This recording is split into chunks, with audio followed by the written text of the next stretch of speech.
Posibleng paggalaw ng Philippine Trench ang dahilan ng magkasunod na lindol sa Mindanao at mga aftershocks. Nakatutok si Cedric Castillo.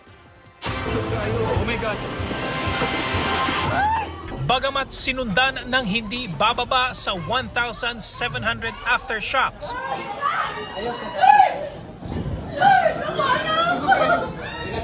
ang magnitude 7.4 na lindol na yumanig sa bandang Hinatuan, Surigao del Sur nitong Sabado.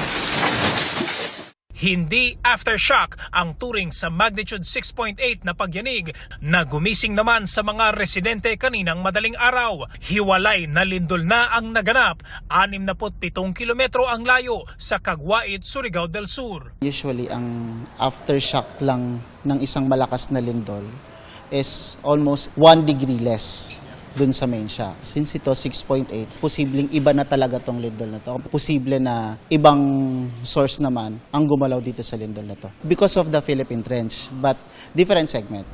Binabagtas ng Philippine Trench ang silangang bahagi ng bansa. Ang plate o malaking tipak ng lupa sa ilalim ng tubig na nasa gawing Pacific Ocean ay gumagalaw papunta sa ilalim ng plate na kinatatayuan naman ng landmass ng Pilipinas.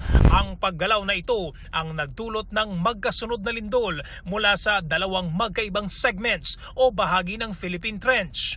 Ayon sa PHIVOLCS, walang kakaiba sa pangyayaring ito. Na-disturb yung mga nasa paligid niya na source. So most likely, posible talagang gumalaw itong mga sources na malapit din dun sa source ng 7.4.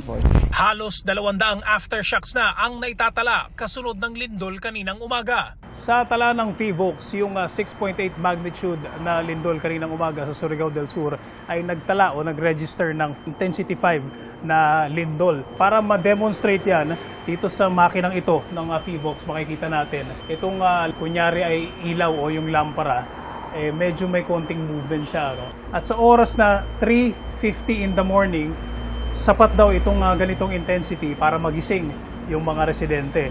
Yung naunang lindol naman sa Surigao del Sur pa rin itong weekend ay nag-register ng intensity 7 na lindol. Kung makikita nyo, malaki na yung pagkakaiba dun sa movement. Ano? Hindi lang basta umaalog yung ating lampara, paikot-ikot na rin siya. At itong aming cameraman ay halos hindi na makatayo dahil dito sa shaking. At kung makikita nyo, itong paggalaw nitong machine na kinatatayuan namin, yung displacement niya o yung kanyang pinaka ginagalaw, tansya ko dito siguro mga 5 to 10 centimeters. So talagang malaki na yung movement ng mga structure kapag ganito kalakas yung lindol.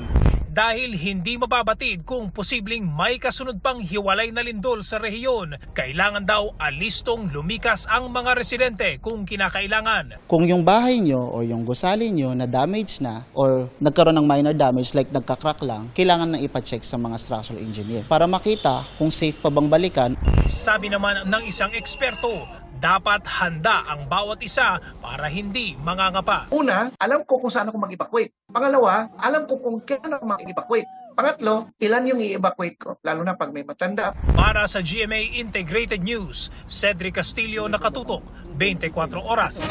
Mga kapuso, samahan nyo kaming tumutok 24 oras. Bisitahin at mag-subscribe sa GMA Integrated News sa YouTube.